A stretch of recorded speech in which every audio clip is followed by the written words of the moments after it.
Hi, Chris Lamm here. This is the market update for June. We're going to call this the halftime show. It's been a wild year and we got a lot to talk about, so I'm going to jump in. The first thing we're going to touch on, as always, is mortgage rates. Currently in June, mortgage rates are in the fives. And if you remember correctly, the Fed over the last several months has been raising the Fed rate, as well as a few other things that we're calling quantitative tightening, where they're eliminating some of their asset purchasing programs that have kept rates low for a long period of time and getting rid of some of the assets they have on their books. And so this has caused mortgage rates to go up almost 2.5% since the beginning of the year. And we want to talk briefly about the impact that we're seeing in the local market. Now, the local market is still hot, and this trend is the same everywhere. We still have the same inventory problem, or the supply and demand problem, that we've been talking about for a long time. We are seeing less homes getting multiple offers, so that is something that we're keeping our eye on, and we are starting to see a little bit more inventory creep into the market. Most of that has to do with the pressure that this rising interest rate environment is putting on first-time home buyers that are struggling to enter the market with prices where they're at, and now their mortgage rate payment being higher as well. And so that's something we're going to be keeping our eye on as we move forward from here.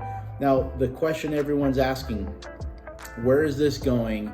Recession, inflation, stagflation, there's all these terms out there. And as I've said before, we don't really know what's going to happen, but here's what we do know.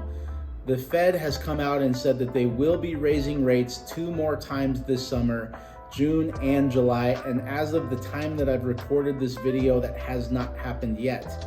They have also said that they will be selling off their balance sheet, flowing mortgage-backed securities, or the funds that they have on their balance sheet, back into the market.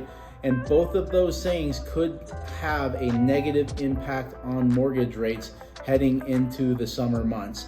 If that does, we will be continuing to update you on what we see there. So we are still seeing a lot of people that are purchasing. There's a lot of people moving into Redding.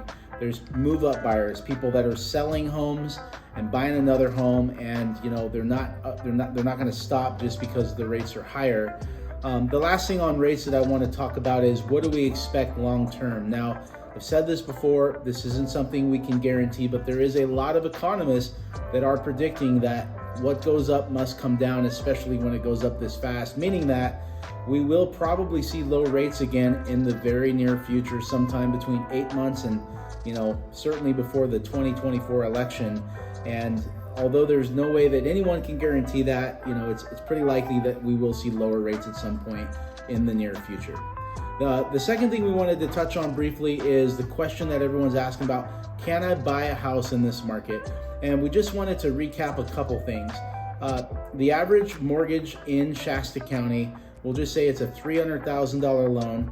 The difference between the rates at the beginning of the year and the rates today is about a $200 difference on average in a monthly mortgage. Now, that's with where rates are today.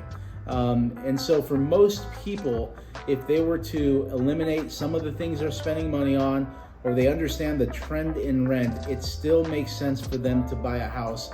But we are seeing people that are a lot more critical of their mortgage payment and the prices that they're paying for homes, and that will be something that we'll want to keep watching going forward. So the last thing, thank you so much for all your referrals. We're very fortunate to have such a great community here. If there's anything I can do for you or anyone feel free to call me at the office. Hope you and your family are doing well. Take care.